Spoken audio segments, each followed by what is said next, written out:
Thank you. Those are great presentations, by the way. Mine's going to be briefer. Last time Susan and I had an opportunity to speak about this, I spoke too long. So, and thank you for the steering committee for the grant and this wonderful opportunity. So you see here, I'm not going to read all the full credentials and the full names of the folks who are collaborating on the Art and Creative Ecology series. But here you see the principal, the co-investigators, principal investigators. So this project came together from many different conversations that have been taking place on and off this campus for quite a few years now. It's long been evident to many that the arts and the sciences do indeed share more in common than most people assume, right? Obviously, today we live in a higher education community that tends to see STEM disciplines and arts and humanities disciplines as quite distant. Those of us who work in those disciplines know that that's not the case, though, right? There are both, the arts and sciences are both really, at the end of the day, they're modes of inquiry. They both involve research, laboratory work or studio work, and a good deal of imagination. So it has become, over the past 5 or 6 years especially, evident to some of us here at Maine, that different units on this campus were asking similar questions, specifically about ecological crises and climate change. And, at the risk of being too general, I could say that the questions could be sort of boiled down to this, right? What exactly is the problem, right? Climate change and ecological excavation. How do we share knowledge about the problem? And this is a really important piece, I think. How do we share knowledge about these problems in a way that really lands on people meaningfully, right? Obviously, there are climate deniers and there are skeptics of all kinds and conspiracy theorists. And maybe those folks, I don't know, maybe they can't be reached. But the sort of the PR aspects of communicating and talking about these issues are really challenging, right? And so one of the key questions for folks in the sciences, social sciences, and the arts is how do we communicate about these issues in a way that lands on people meaningfully? I think that's really critical to what this project was about. And then also, how can we imagine solutions to these problems, right? So those are sort of 3 categories of things that I think this project was looking to. So the group that you see here on the screen, David, Jasmine, Susan, and myself, applied for a seed grant for the purpose of exploring these connections and hopefully seeding future conversations and collaborations. That was, we took the concept of a seed grant very literally in our application, in that we would use the funds to hold a series of events and programs, but that really the full breadth of this project won't be felt until well into the future, right? Because hopefully we'll be seeding collaborations that we can't even envision yet. And so that's something that's important to note here. So our project consists of several pieces, and each of us has taken a different degree of leadership of those different elements. And we've been meeting, frequently by Zoom to sort of talk about that and strategize. But you do see a breadth of disciplines represented in the principal investigators. So first, well, I should say that the events are really broken down into sort of categories. One is guest artists and guest speakers, right? Guest scholars and guest artists coming to campus. The other is actually exhibitions, right? And then the third would be workshops, right? So these are sort of 3 categories of things we propose to do: to actually bring scholars and artists to campus, to exhibit art that addresses some of these issues, and then to run some workshops that can lead to some hands-on knowledge and some takeaway knowledge. So the first step was to invite TJ Demos to speak on campus about his scholarship, which examines how contemporary art and art practices intervene in climate change and what he calls extractionist capitalism, right? This is he's an art historian as you can see, teaches at UC Santa Cruz. He's published widely on this subject, and he runs the Center for Creative Ecologies at UC Santa Cruz. And we borrowed the term creative ecologies from T.J. Demos' scholarship.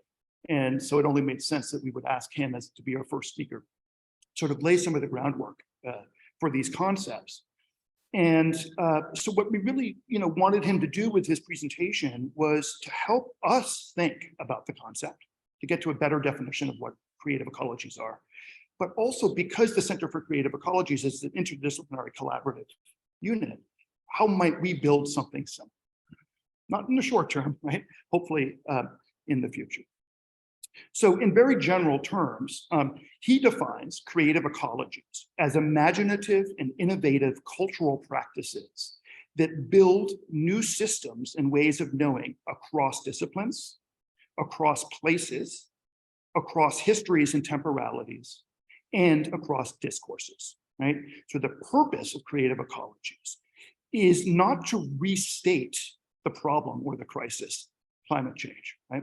It is rather to build as yet imagined systems to counteract that crisis, okay? So imagining new systems, ecologies are systems, right? And they work across multiple platforms and symbiosis and so forth.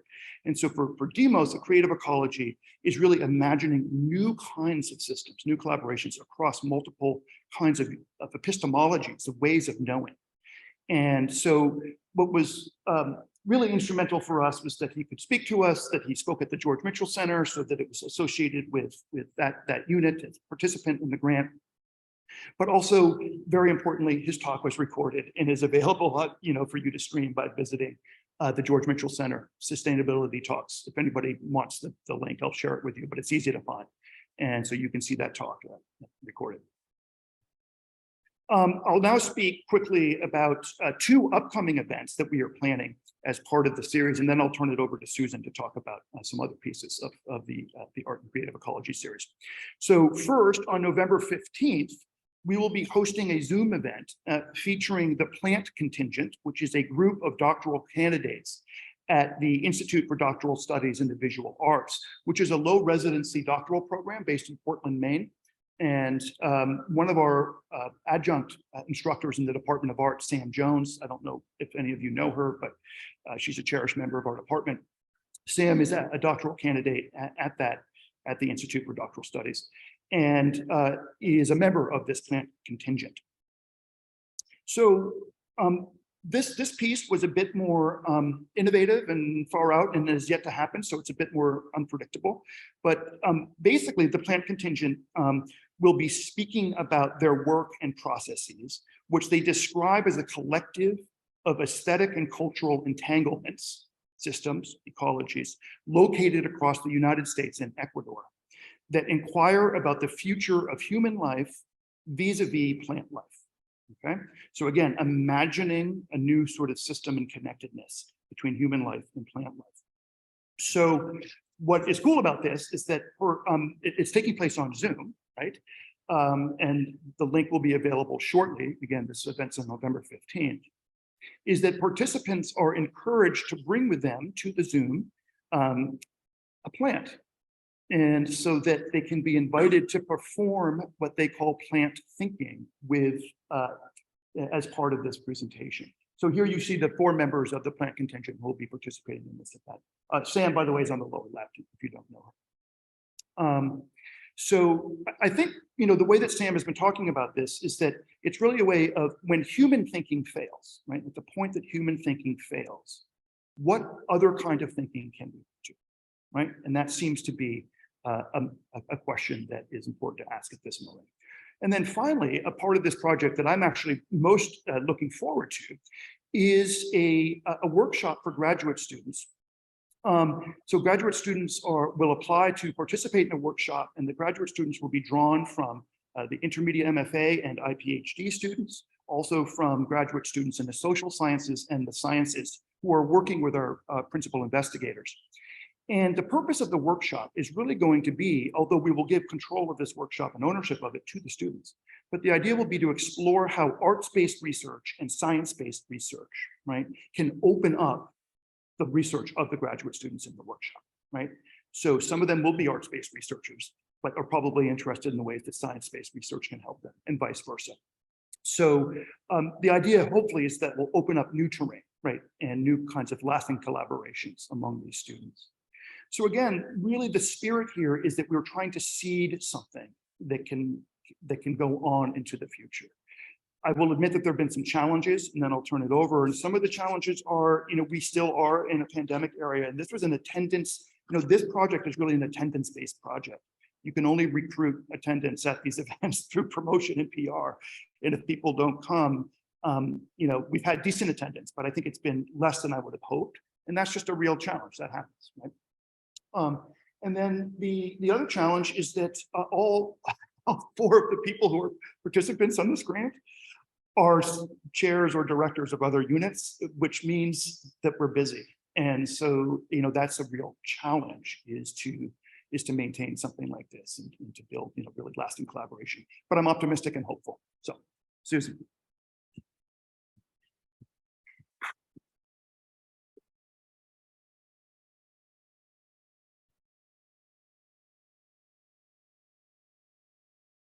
I'm really excited about this. I'm going to lead with this because this is really, for me, very close to, I was one of the first people, Sam and I collaborated back in our undergrad days. And she told me, as a former life as a landscape designer, that if I was able to connect my work as an artist and an educator with where I came from and what I was about, then that would be the thing. So as mentioned in the introduction, my work really deals with issues of land and power.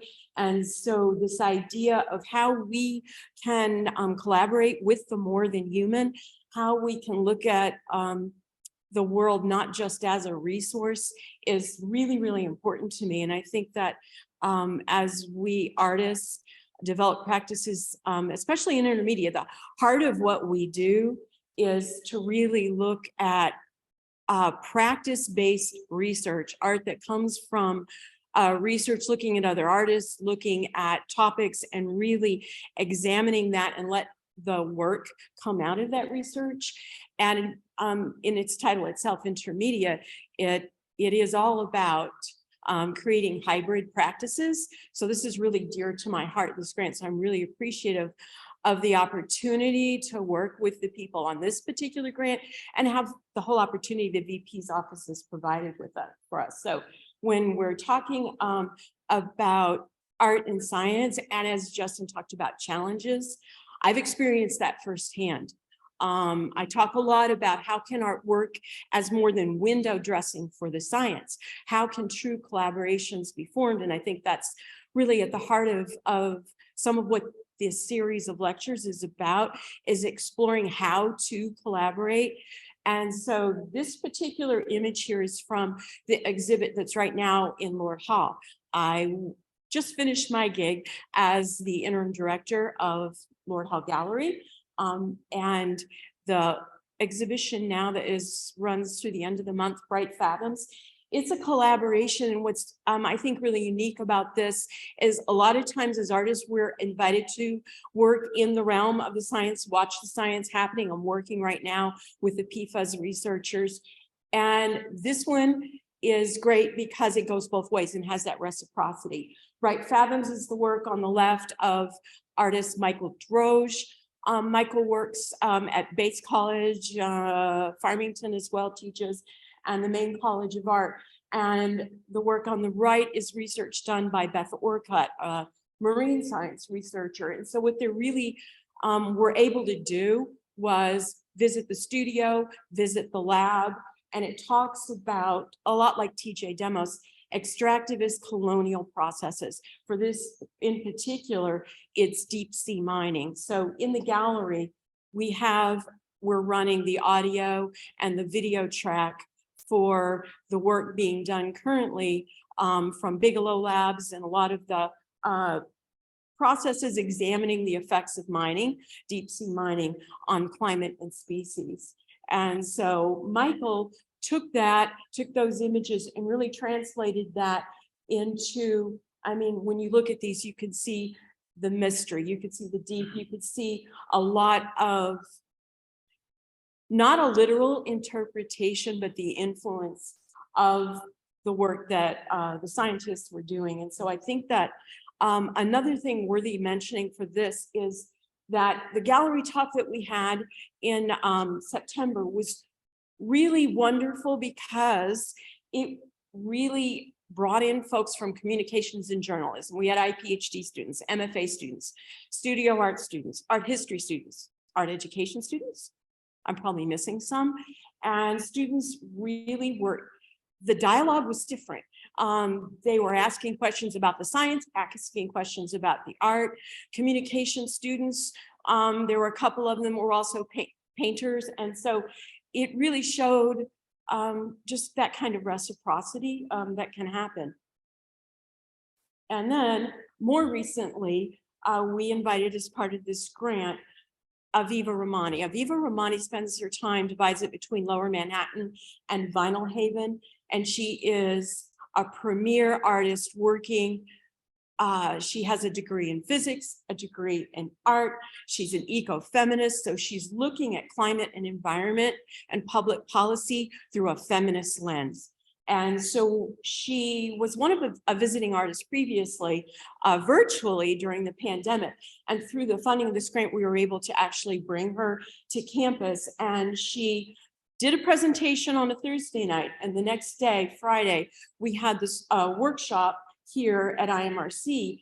And once again, IPHD students, some of you guys are here today, MFA students, and people that didn't normally maybe collaborate together. And the workshop itself was what we're trying to do. How do you take an idea and a design for a project and pull it through a system to actually bring it out and make it happen in the world? And it was, I could say it was successful enough that a camaraderie and a cohort was formed to carry this forward. So that's what we would hope would happen. Well, we have some Zoom meetings that are scheduled in the future to further develop the work that's being done here. So I think that the grant, as Justin mentioned, it has there's challenges in bringing busy people together, bringing students together from different disciplines. How do they work together? I think we saw that, with the George and Amber's grant working with the students. And I think that the really important thing to remember that's been brought up several times now is that for us to have a speculative reimagining of a future, it's going to take us all at the table.